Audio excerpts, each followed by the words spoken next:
ಇತ್ತ ಉಡುಪಿಯಲ್ಲಿ ಮಳೆ ಆರ್ಭಟಕ್ಕೆ ಸ್ವರ್ಣ ನದಿ ಆರ್ಭಟ ಹೆಚ್ಚಾಗಿದೆ. ಅಪಾಯದ ಮಟ್ಟವನ್ನ ಮೀರಿ ಸ್ವರ್ಣ ನದಿ ಹರಿತಾ ಇದೆ. ತಗ್ಗು ಪ್ರದೇಶದ ಮನೆಗಳಿಗೆ ನೀರು ನುಗ್ಗುವಂತ ಆತಂಕ ಕೂಡ ಹೆಚ್ಚಾಗಿದ್ದು, ಹಿರಿಯಡ್ಕದ ಬಜಿ ಡ್ಯಾಂನಲ್ಲಿ ಹೊರಹರಿವು ಹೆಚ್ಚಳವಾಗಿದೆ. ನದಿ ತೀರದ ಜನರಿಗೆ ಎಚ್ಚರಿಕೆಯಿಂದ ಇರುವುದಕ್ಕೆ ಸೂಚನೆಯನ್ನ ಕೊಡಲಾಗಿದೆ. ದೃಶ್ಯಗಳಲ್ಲಿ ಕೂಡ ಗಮನಿಸ್ತಾ ಇರಬಹುದು. ಒಳಹರಿವಿನ ಪ್ರಮಾಣ ಹೆಚ್ಚಾದ ಬೆನ್ನಲ್ಲೇ ಹೊರಹರಿವು ಕೂಡ ಹೆಚ್ಚಾಗಿದೆ. ಹಾಗಾಗಿ ತಗ್ಗು ಪ್ರದೇಶಗಳಲ್ಲಿ ಮಳೆ ನೀರು ನುಗ್ಗುವಂತಹ ಸಾಧ್ಯತೆ ಇರೋದ್ರಿಂದ ಮುನ್ನೆಚ್ಚರಿಕೆಯಿಂದ ಇರುವಂತೆ ಈಗಾಗಲೇ ಸೂಚನೆಯನ್ನ ಕೂಡ ಕೊಡಲಾಗಿದೆ. ಹಲವು ಭಾಗಗಳಲ್ಲಿ ಜಲ ದಿಗ್ಬಂಧನಕ್ಕೆ ಒಳಗಾಗಿದೆ. ಹಲವು ಗ್ರಾಮಗಳು ಹಾಗೆ ಅಲ್ಲಿ ಬೆಳೆದಂತಹ ಬೆಳೆ ಎಲ್ಲವೂ ಕೂಡ ನೀರು ಪಾಲಾಗಿರುವಂತಹ ದೃಶ್ಯಗಳಿದು.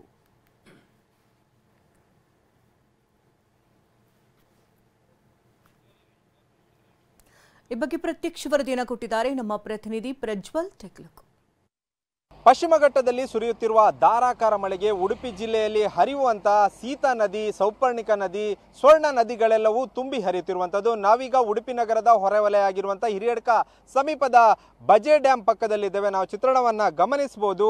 ಕಳೆದ ಒಂದು ತಿಂಗಳ ಹಿಂದೆ ಈ ಒಂದು ನದಿಯಲ್ಲಿ ನೀರಿನ ಮಟ್ಟ ತುಂಬಾನೇ ಕಡಿಮೆಯಾಗಿ ನಗರ ಭಾಗದ ಜನರು ತುಂಬಾನೇ ಸಮಸ್ಯೆ ಎದುರಿಸಬೇಕಾಯಿತು. ಯಾಕಂದ್ರೆ ಇದೇ ಒಂದು ನದಿಯಿಂದ ಉಡುಪಿ ನಗರದಾದ್ಯಂತ, ಅದರಲ್ಲೂ ಪ್ರಮುಖವಾಗಿ ಉಡುಪಿ ನಗರದ ಗ್ರಾಮೀಣ ಪ್ರದೇಶಗಳೇನಿದೆ ಅಲ್ಲಿಗೂ ಕೂಡ ಇದೇ ನದಿಯಿಂದ ನೀರನ್ನ ಸಪ್ಲೈ ಮಾಡಬೇಕಿತ್ತು.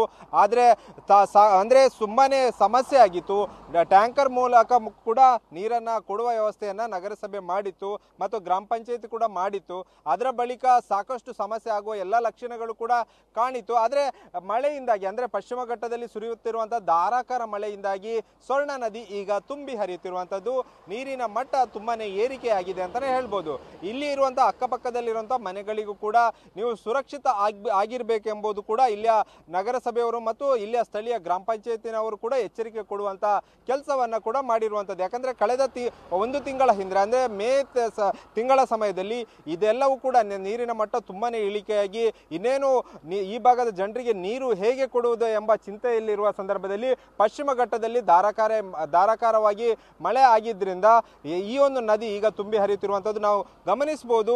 ಸುಮಾರು 20 ಕಿಂಡಿಗಳಿರುವಂತದ್ದು. ಎಲ್ಲಾ ಕಿಂಡಿಗಳಲ್ಲಿ ಕೂಡ ನೀರು ಉಕ್ಕಿ ಹೊರಬರುವಂತ ಚಿತ್ರಣವನ್ನ ಗಮನಿಸಬಹುದು. ಅಂದ್ರೆ ಇದು ಓವರ್ಫ್ಲೋ ಆಗ್ತಿದೆ ಎಂಬ ಚಿತ್ರಣವನ್ನು ಕೂಡ ಗಮನಿಸಬಹುದು. ಅಂದ್ರೆ ಈ ಒಂದು ಬಜೆ ಡ್ಯಾಮ್ ಏನಿದೆ 8 ಮೀಟರ್ ಎತ್ತರ ಇರುವಂತದ್ದು. ಈಗ 8 ಮೀಟರ್ ಎತ್ತರ ಕೂಡ ನೀರು ತುಂಬಿ ಹೊರಬರುತ್ತಿರುವ ಚಿತ್ರಣವನ್ನು ಕೂಡ ಗಮನಿಸಬಹುದು.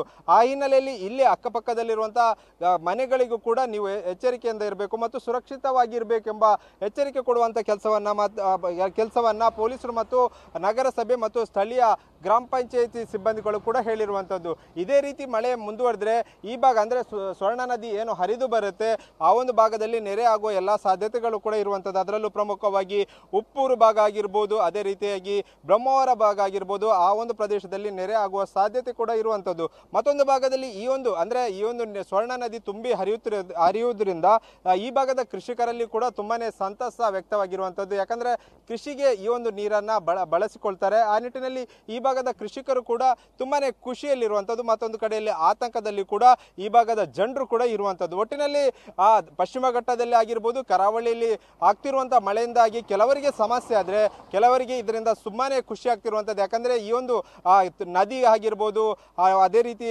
ಹೊಳೆ ಆಗಿರ್ಬೋದು ತುಂಬಿ ಹರಿಯುವುದರಿಂದ ಕೃಷಿ ಭಾಗದ, ಅಂದ್ರೆ ಕೃಷಿ ಚಟುವಟಿಕೆಯಲ್ಲಿ ತೊಡಗಿಸಿಕೊಳ್ಳುವ ಜನರೇನಿದ್ದಾರೆ ಅವರಿಗೆ ತುಂಬಾನೇ ಇದರಿಂದ ಉಪಯೋಗ ಆಗುತ್ತೆ. ಆ ನಿಟ್ಟಿನಲ್ಲಿ ಆ ಭಾಗದ ಜನರಿಗೆ ತುಂಬಾನೇ ಖುಷಿ ಆಗುವುದು. ಆದ್ರೆ ತಗ್ಗು ಪ್ರದೇಶದಲ್ಲಿ ಯಾರಿದ್ದಾರೆ ಅವರಿಗೆ ತುಂಬಾನೇ ಆತಂಕದಲ್ಲಿ ಕೂಡ ಇರುವಂತದ್ದು. ಯಾಕಂದ್ರೆ ಈ ಒಂದು ನದಿಗಳು ಉಕ್ಕಿ ಹರಿದ್ರೆ ಸಾಕಷ್ಟು ಸಮಸ್ಯೆ ಆಗುವ ಸಾಧ್ಯತೆ ಕೂಡ ಇರುತ್ತೆ. ಆ ನಿಟ್ಟಿನಲ್ಲಿ ಆ ಭಾಗದ ಜನರು ಆತಂಕದಲ್ಲಿ ಕೂಡ ಇರುವಂತದ್ದು. ಕ್ಯಾಮರಾಮ್ಯಾನ್ ರಾಮ್ ಜೊತೆ ಪ್ರಜ್ವಲ್ ಅಮೀನ್, TV9 ಉಡುಪಿ.